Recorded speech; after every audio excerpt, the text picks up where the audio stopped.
Latvijas Universitātes pedagoģijas un psiholoģijas fakultātē mācās meitene, kas pārvietojas ratiņkrēslā. Ejot uz skolu, Sintijai atliek vien cerēt, ka būs kāds, kas viņu ievadīs skolā un uzvedīs uz otro stāvu. Taču izrādās, ka ir kāds tehnisks risinājums, kas varētu atvieglot ikdienu gan Sintijai, gan viņas skolas biedriem. Devāmies noskaidrot, kas ir šī iekārta un kādēļ tā netiek likta lietā. Kā izrādījās, Latvijas Universitātes fakultāte ir iegādājusies pacēlāju, kas palīdz cilvēkiem ar invaliditāti pārvietoties pa kāpnēm. Taču rodas jautājums, kādēļ šis pacēlājs tiek likts lietā tikai tad, kad esam norganizējuši filmēšanu, nevis tad, kad Sintijai tas bija vajadzīgs. Viņa kā jauna smuka meitene nebija tik droša un tik pārliecināta, ka tas ir labs variants. Bet tagad mēs pamēģināsim. Tad gan jūs, gan Sintija, gan pārējie studentiņi un kursabiedri par to pārliecināsies, ka tas ir ļoti drošs un ļoti ērts.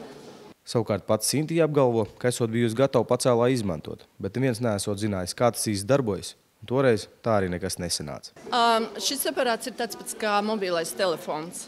Ir jāuzlādē, ir jāieslēdz, tur ir arī speciāli mazā slēdziņa. Varbūt vienkārši tajā brīdī tā trāpījās, bet es domāju, ka tas bija vienkārši tāds pārpratums. Kā uzskata Latvijas Universitātes pārstāvis, šis ir labākais variants, kāds iespējams, pat neskatoties uz to, ka joprojām Sintija ir atkarīga no apkārtējiem cilvēkiem. Protams, šāds pacēlājs atvieglo ikdienu Sintijas kursbiedriem, taču diez vai pašai Sintijai. Tāpat jau kādam tas ir jādara.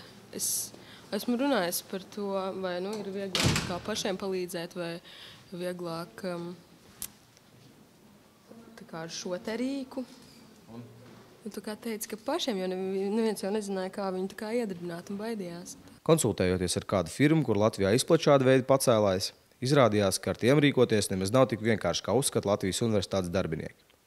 Ja ar šo pacēlāju Sintiju drīkst celt tik viens, Tajā brīdī, kad tiek piegādāti ratiņi, vienmēr ir pieņemšanas nodošanas aktā, tiek ierakstītas personas, kas ar viņiem ir apmācītas lietoties. Jo katrs nedrīkst darīt tā iemesla dēļ, ka tomēr tie ratiņi jānostiprina uz tā transporta līdzekļa. Tas ir kā ir vienkārši, bet ir nianses, kuras vajag ievērot. Un pretējā gadījumā var notikties nelaimes gadījums un traumas. Pozitīvi ir tas, ka Latvijas Universitāte ir padomājusi par vides pieejamību. Šis ir ļoti labs pagaidu risinājums, taču to nevajadzētu uzskatīt par problēmas risinājumu, jo cilvēks ratiņkrēslā joprojām ir atkarīgs gan no apkārtējiem cilvēkiem, gan no pacēlāju uzlādes līmeņa, gan arī no citiem apstākļiem. Sergejs Medvedevs, Tāls Bērziņš, Miķels Matvējevs, Apērons video.